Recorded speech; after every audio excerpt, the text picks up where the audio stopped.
Hey guys, it's James and Ashley. I know many of our friends and family, it's been quite some time since you've heard from us. To be exact, about 2.5 years. And we've been married for almost 5 years now. Had a wonderful marriage filled with so much love and joy.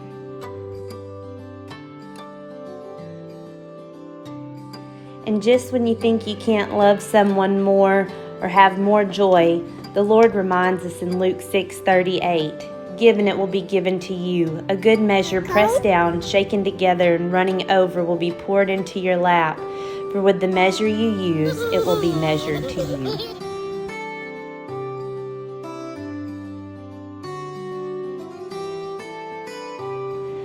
As James can probably agree, these last 2 years have been an incredible journey. Some of you have traveled this journey very closely with us, our family praying and supporting us. Some of you have traveled it from afar with love and prayer. And some of you know nothing about our journey the Lord has placed us on. I journal in my Bible often, and years back I wrote, "We must have confidence that God will align our desires with His purpose."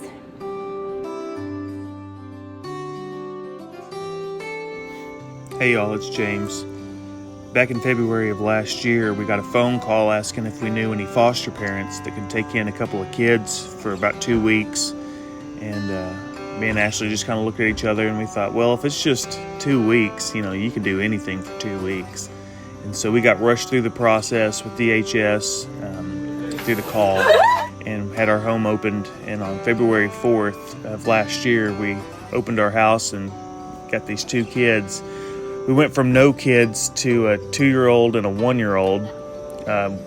Neither one of them could talk, and only one of them could walk. And we thought, oh boy, what did we get ourselves into? But, we just kept thinking, well, it's 14 days. You can do anything for 14 days.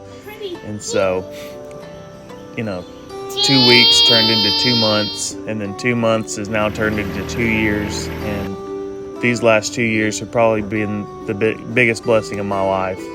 I'm reminded of that verse that talks about, your children are like arrows in your quiver. And I just couldn't imagine, life without these kids. Please, I'm gonna tickle you. No.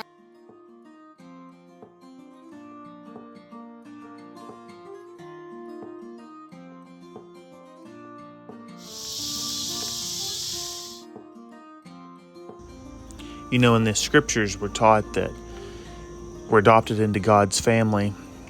We as Gentiles, we're not the chosen ones.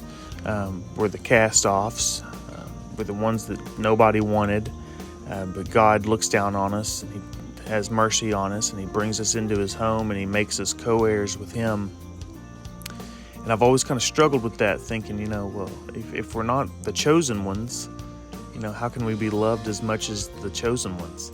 And, just having these kids in our home, it's been such a beautiful lesson that I've learned, that just because you may not share blood or DNA doesn't mean that you can't be loved just as much as anybody else in your family, if not more.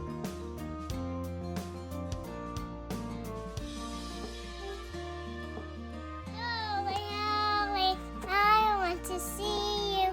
Holy, holy, I want to see you. Perfect, and who are you? Woohoo! Can you call the hog?